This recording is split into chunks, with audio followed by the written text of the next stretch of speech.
Hi everybody, I just wanted to give some of my impressions of the Nissan Versa S Manual. This is a 2023. For those of you who have seen my other videos, you know this is my fourth one. And somebody had asked me what it is that charms me so much about these cars. And I've actually been thinking about that, and I thought I'd make a video about it. So I grew up with small, cheap cars. I was actually obsessed with Volkswagen Beetles back when I was younger. My favorite year was probably 65, but those are about as basic a car as you can get. I drove those as my daily for years, and then kind of funny to say it this way, then I moved up to a 1986 Dodge Colt E. It had no cruise, no air, manual windows, manual locks, and AM radio, and I just loved that car. I drove it for about 3 years and put, I don't know, maybe 95,000 miles on it. It had like, if I want to say 32,000 miles on it when I got it. It was about 5 years old, something like that. And just thoroughly loved the feel of that car. Another car that stands out that I also drove for about 3 years was a 1996 Hyundai Accent. I got that one with about 28,000 miles on it. Again, when it was about 5 years old. I paid $3,000 for that one. And that was just an awesome car. So those cars were always very reliable, very comfortable. They handled well. They were good in the snow. And I've just always really, you know, they kind of imprinted on me. And, you know, through the years, as, you know, those of you who have watched my videos could see, I've had some cars on the complete opposite end of the spectrum. And, you know, they were super cool and everything, but ultimately when it comes down to it, this Versa comes the closest to replicating the experience that I had with those older cars. The big bonus on this car is it's got all the modern safety features. This is actually really a safe car for what it is. And so, you know, I get the experience of those older economy cars with the modern safety, and, you know, it's just downright comfortable. It's pleasant to drive. It's fun to drive. It's a good highway cruiser. I've taken my other Versas on all-day trips, and it is truly all-day comfortable. Never had any driver fatigue or anything like that. And I've talked about my other Versas. You know, generally speaking, I think it's a very well-built car. They might not necessarily be perfect, but overall, I think it'll hold up just as well as those other cars did. Like on my Colt, actually a funny story about that. It was at 68,000 miles, and I had called the Dodge dealership to set up an appointment to get the timing belt done because I knew it was due. So I get there, excuse me for sniffling, had my mom ready to drop me off or pick me up there. So I got there, and they're like, well, you know, we don't have the part. We won't get it until tomorrow or whatever. Man, this person's going really slow.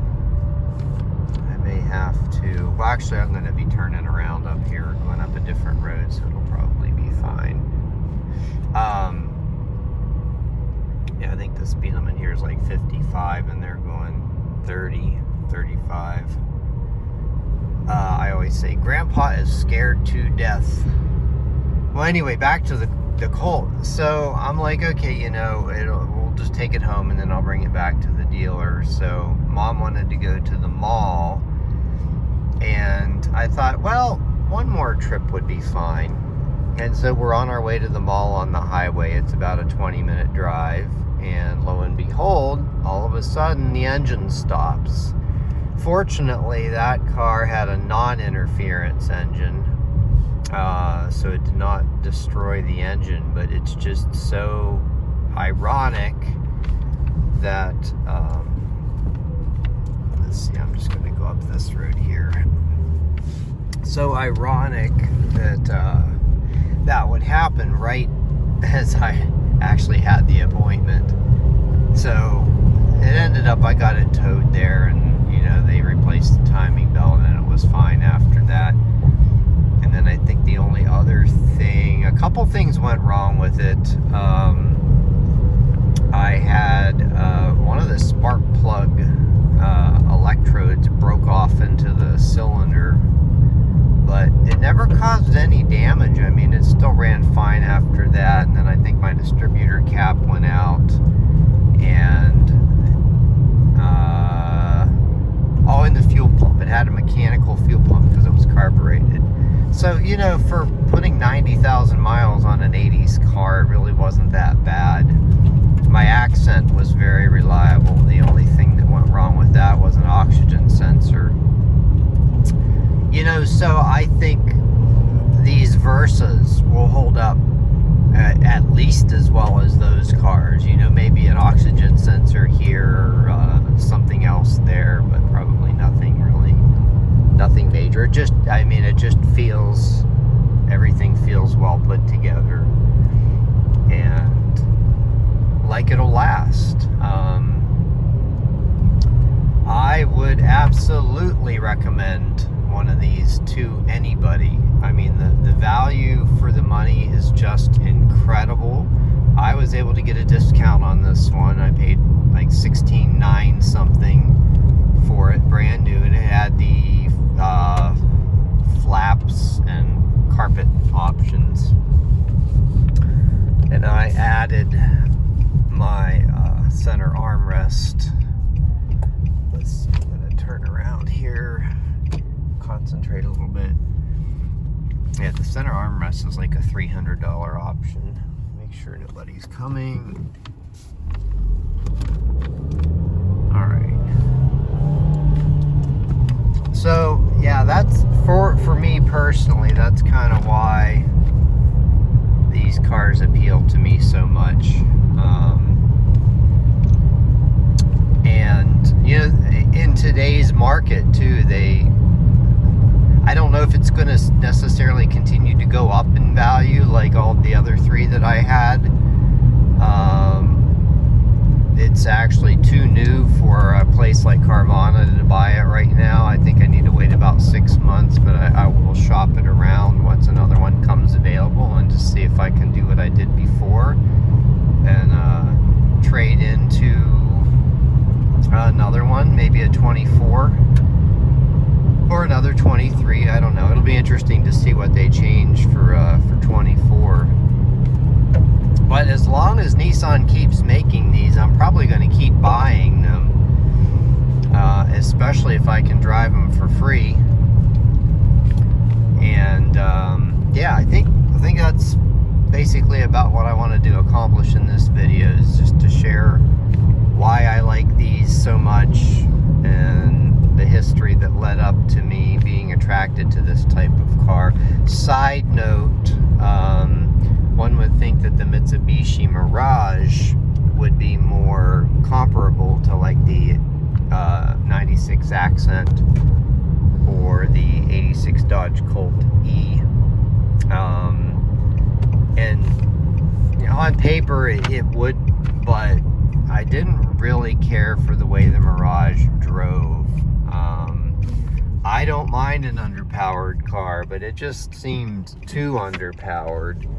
And that little 3-cylinder engine just really struggled to do any accelerating.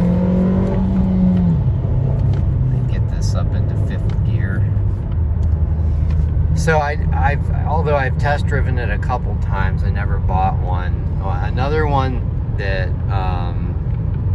was probably on the same planet was the Chevy Spark, which was kind of smaller.